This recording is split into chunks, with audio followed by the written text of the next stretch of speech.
Hoy estamos con José Ramón Montero. José Ramón es profesor, es catedrático emérito de la Universidad Autónoma de Madrid. Es un gran especialista en comportamiento electoral, en partidos políticos.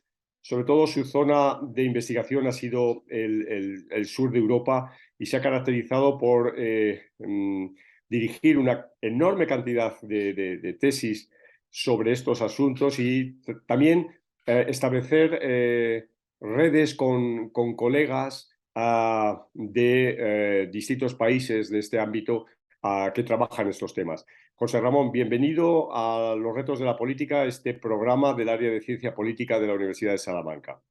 Muchísimas gracias, Manolo. Es un placer verte al otro lado, como siempre, y deseando colaborar con el departamento, por supuesto. Perfecto. Bueno, pues ya sabes cuál es la pregunta. En tu opinión, ¿cuáles son hoy los retos de la política?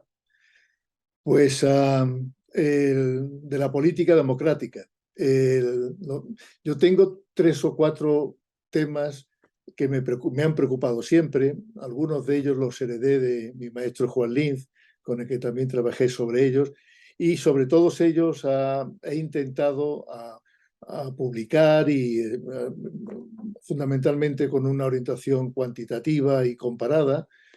Y, el primero de todos es, y aquí hay muy poca novedad, no soy muy original, el tema de la democracia, de la situación de la democracia en los países de Europa, América, los dos de América fundamentalmente y Europa, porque viendo a lo que ha pasado en Estados Unidos, a lo que acaba de pasar en Brasil, en Perú, Ecuador y por supuesto en Europa, todos los populismos que están acechando a todos los gobiernos con sus propuestas naturalmente siempre simples a problemas tan complejos, me preocupa mucho el apoyo a la democracia. Yo trabajé fundamentalmente en distinguir o tratar de distinguir lo que es el apoyo a la democracia, siguiendo a Max Weber con su legitimidad, la idea de legitimidad de los regímenes políticos, y lo que es la eficacia. Porque desde los años 70, cuando fue la primera vez que se habló de la crisis de la democracia, en un libro famoso de Michael Crozier, se entendía que la percepción de la ineficacia o de la falta de rendimiento de la democracia automáticamente suponía una debilidad o un incremento de la falta de apoyos de la democracia. Y lo que intentamos a muchos, yo trabajé con Leonardo Morlino también en esto y con Juan Linz, lo que intentamos era demostrar cómo la democracia tiene un margen de apoyos que pueden ser hasta cierto punto independientes de la eficacia.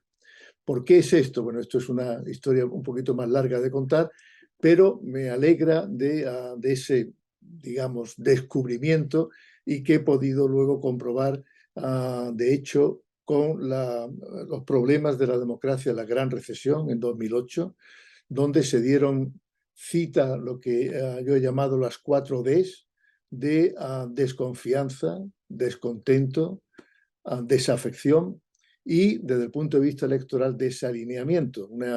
Una idea o un concepto de VOKIA norteamericano que significa el cambio radical en las relaciones de los partidos con sus electores. En España, en 2010-2011, alrededor del 55% de los votantes habituales, no señalaban ningún partido como intención de voto. Es decir, había roto sus asideros con los principales partidos, pero también con los pequeños partidos. Y así ocurrió, se demostró en 2015, cuando aparecieron 2 partidos, en 2016 fueron 3 partidos y los apoyos de PSOE y el PP bajaron a la mitad.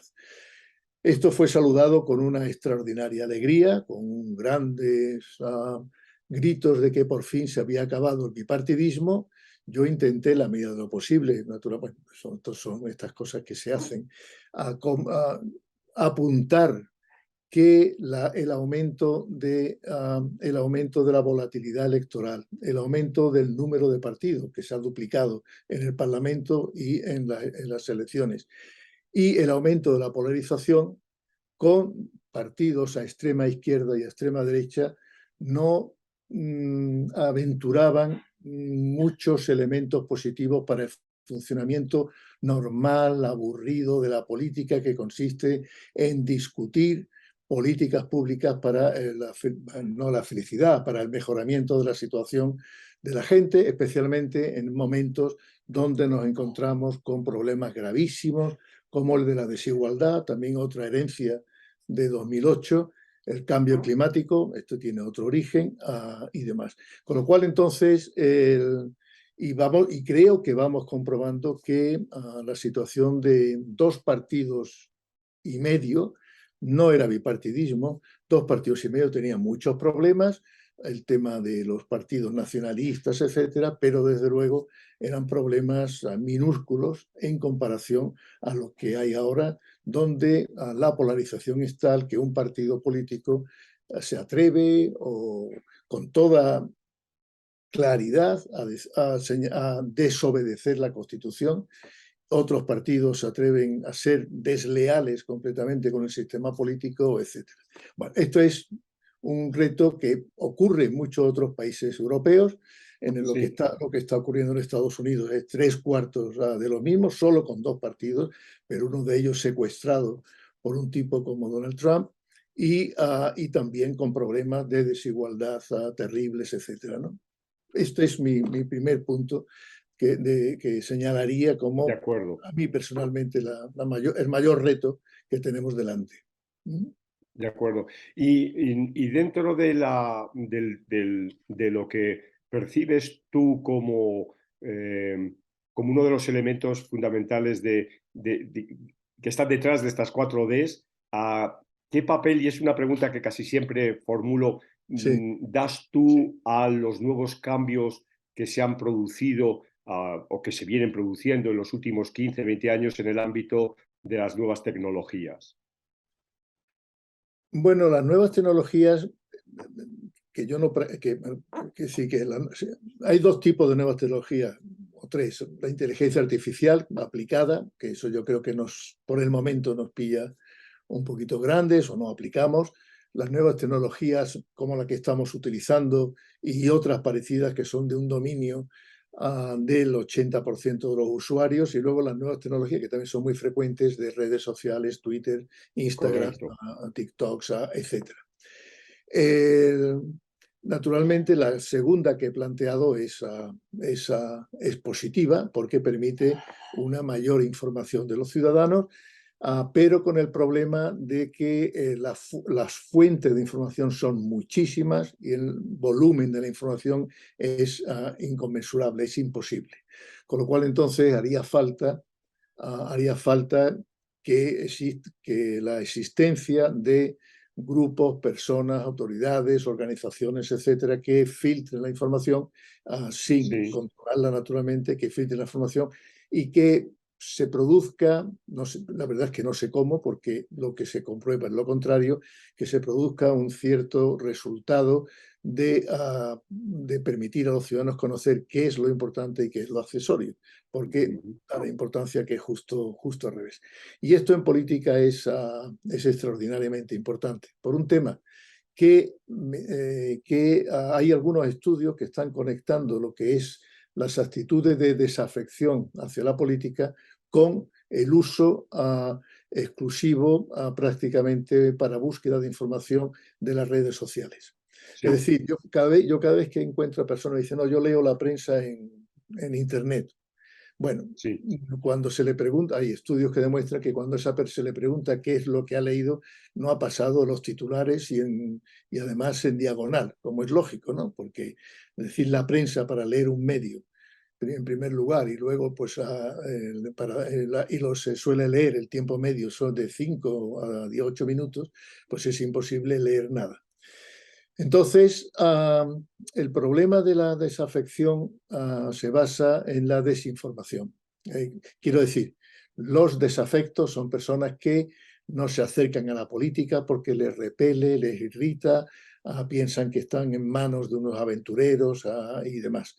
Lo cual les lleva a que, como digo, a que practiquen la desinformación, que en el caso de las nuevas redes es una desinformación muy, muy aplaudida, muy alabada, ¿no? Porque, pero el resultado, digo, es que la desinformación lleva perdón, los nuevos medios llevan a la desinformación, que lleva a la desafección, que supone que los ciudadanos pasan de política, pasan de participar en política. En España, España, muchos países latinoamericanos, otros europeos, somos líderes en esto, pasan completamente de participar en política, con lo cual entonces el campo político queda en manos de activistas que están relacionados con organizaciones políticas o de líderes políticos. Los líderes políticos quedan prácticamente inmunes del control de los ciudadanos. Y esto a su vez significa que los ciudadanos a la hora de rendir, de que los líderes rindan cuentas, entonces los líderes políticos tienen el peligro de que el ciudadano castigue a los buenos gobiernos y naturalmente premie a los malos gobiernos. ¿Por qué? ¿Por qué? Porque no tienen información. Se basan en, lo que acabamos de ver en Estados Unidos, en figuras absolutamente desprestigiadas, pero con un arraigo en ciertos sectores sociales de desafecto que es difícil de explicar, pero que sí ocurre. En definitiva, soy bastante escéptico sobre el valor positivo en relación con la política de este tipo de medios. Sí. Y otro aspecto y que también has señalado cuando te has referido a ese abandono de la gente de los partidos políticos, Sí, esa suerte de desidentificación con los sí, partidos políticos, a cambios en las identidades, ¿no? En las sí, identidades políticas, en las identidades, si se quiere, también en un término mucho más amplio, identidades culturales, ¿no? sí, sí. Sí, es un fenómeno que me parece ahora que está en plena transformación, en pleno cambio, y no sé por dónde. Las encuestas no suelen ser un mecanismo útil porque las encuestas funcionan en base a preguntas y las preguntas que se están incluyendo en encuestas suelen ser las tradicionales, suelen ser las de ideologías políticas. ¿Usted pertenece a qué ideología? Nominalmente, y entonces, bueno, pues hay una división, por ejemplo, en España, del electorado en una tercera parte más o menos izquierdista, una tercera parte conservadora, y luego en medio, pues unos grupos nacionalistas, ecologistas, feministas, etcétera. Pero las nuevas identidades no suelen aparecer. No hay preguntas que no creo que nos permitan conocer a esas nuevas entidades y por lo tanto no sé exactamente cómo se están produciendo.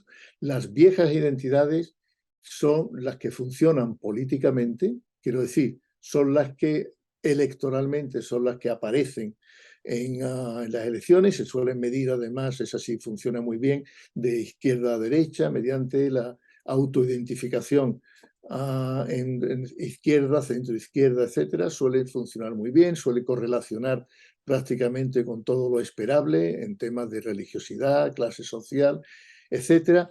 Pero yo te insisto, las nuevas identidades no aparecen desde el punto de vista religioso, siguen siendo las habituales, con algunos fenómenos característicos que conocemos muy poco, pero que se produce en toda Europa, también en España, por ejemplo, en el tema de la religiosidad. La extrema derecha es muy poco religioso, Vox es un partido muy poco religioso, pese a tener incluso su origen en el Partido Popular, que está siendo cada vez menos religioso, aunque es, sin embargo, el más religioso de todos.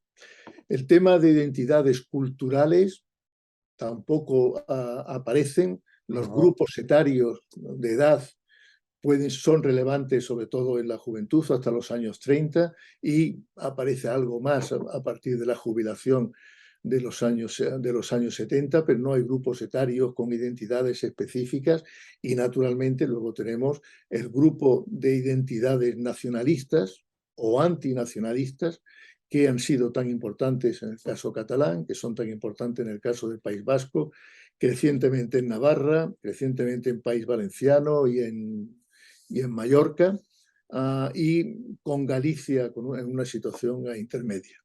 De No acuerdo. veo Oye, tanto.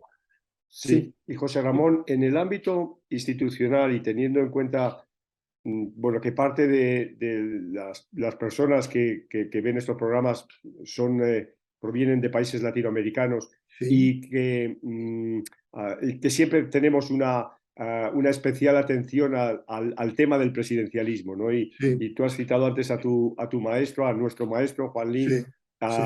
Eh, ¿Qué puedes señalar a propósito de esta tensión entre presidencialismo y parlamentarismo a efectos de constituir un reto para la política actual? Sí, pues yo leí lógicamente, como todos hemos leído, eh, el apunte o el trabajo de Juan Linz sobre el presidencialismo y no sé si es por devoción a mi maestro, pero muchas de las críticas y comentarios, reacciones posteriores me convencen bastante menos. Y sobre todo cuando veo el caso de Perú, Ecuador, justamente me dejan, o Salvador, por ejemplo, me terminan de dar la razón 100%, completamente. Hombre, ha habido algunos comentarios como diciendo que el problema de las fuerzas del orden que aparecen como tercer factor cuando se enfrentan legislativo y el Parlamento y legisladores, el legislativo, que, que ellos, que las Fuerzas Armadas no han pedido aparecer, sino simplemente que no tenían más remedio. Bueno, eso hay un libro sobre esto que es bastante pobre. Hay un caso que es importantísimo porque se está discutiendo ahora mismo el tema del parlamentarismo, presidencialismo, que es Chile. Chile, en la constitución non nata, que fue rechazada hace un mes, planteaban un sistema parlamentario reducido. Quería eliminación del Senado, el, un proceso de legislación diferente y un proceso de aprobación de leyes e intervención en la vida pública donde reducían mucho el papel del presidente y apuntaban un cierto crecimiento del parlamentarismo. No, eso no ha sido destacado, pero ahora mismo están buscando, los chilenos están haciendo ahora una especie de acuerdo sobre líneas rojas de la próxima convención que tiene que redactar la nueva constitución y me dicen que una línea roja es que Chile tiene que seguir siendo presidencial. Porque el caso chileno además es particular porque era un cierto presidencialismo no atenuado, pero en fin, un poco reducido por el tema de la concertación, lógicamente, y de los acuerdos entre los partidos. Y el factor donde más se apunta, en el caso chileno, para a esa línea roja, el presidencialismo, es evitar lo que es la regla en casi todos los países parlamentarios. Es que si hasta ahora en Chile el presidente ha tenido el apoyo de una mayoría o casi mayoría en el Parlamento, en el Congreso, justamente ahora mismo esa mayoría no existe. Boric tiene, me parece, un porcentaje muy reducido y los partidos tradicionales están esperando, lógicamente, a que el presidente aparezca por allí para hacerle saber su opinión, ¿no? O sea que Sí, yo recomiendo tomar nota de lo que ocurre en Chile ahora mismo. de acuerdo. Y esto, digamos, en una especulación Sí, total, porque esto nos llevaría, no para un programa, sino para una temporada de programas, ¿no? Claro, has citado el caso de Chile, que acometieron una reforma constitucional eh, a fecha de hoy fallida. Ah, ¿Y qué especulas tú sobre el caso español, no? España tiene una constitución desde 1978 que ha sido reformada puntualmente, sí, mínimamente, sí, en aspectos sí, bueno, que yo personalmente, esto es una opinión muy personal, no son nada sí. sustantivos, fueron coyunturales para cuestiones, si se quiere, técnicas en determinados momentos. Ujú. ¿Tú ves que esto pueda ser un reto para la política española, el no tener capacidad para ni siquiera empezar a abordar el problema de la renovación constitucional? Pues sí, sí, lo apuntas perfectamente y tú mismo me parece que creo que apuntas parte de la respuesta. Es más que un reto, es un problema muy serio en el sentido de que la política actual, o mientras siga los rasgos principales definitorios de la política actual, que son fundamentalmente dos, los bloques, política de bloques, que significa que me da igual quién es mi socio, pero lo que no voy a permitir es que el otro bloque me lleve a cabo la acción política. Eso es enormemente negativo. Y creo que, en consecuencia, va a ser imposible la modificación de la Constitución, porque cualquiera que lo plantee será un planteamiento seguramente específico o no, abierto o no, ventajista, o será tenido como ventajista por el otro bloque. Fíjate en la capacidad reformista de nuestro sistema político cuando se lleva a cabo esta política de bloques polarizada y con crispación, lo que ha ocurrido en dos ocasiones con el sistema electoral, ¿no? Con la modificación del sistema electoral, o lo que ha costado el cambio del voto rogado, el voto de los españoles en el exterior, que se ha hecho finalmente cuando los dos partidos han tomado, al parecer, algunas decisiones de no utilizar de forma ventajista la información sobre el censo de los, como antes se hacía, sino ponerlo a disposición para que cualquiera lo pueda hacer. Me temo que una consecuencia es la rigidez de la vida política española al futuro. Es decir, algo como ha ocurrido ante tanto tiempo en Austria, en Alemania, en Holanda o en Bélgica, donde, como se tratan de sociedades de estas que Leibar llamaba consociativas o de consenso, cada bloque tenía unos líderes que eran capaces de dialogar con los líderes de otro bloque. Pero esto aquí es imposible, porque los miembros de un bloque, como el líder lleva a cabo algún tipo de ese movimiento, supone traición más que dar un paso hacia la reforma de los problemas. Yo ahí me Entendido. Y ya manifestaría. para, y ya Sí, para ir finalizando, no sé si tienes alguna cosa que añadir, pero también me gustaría que incorporaras a tu reflexión el fenómeno territorial español, ¿no? sí. ¿Cómo lo ves?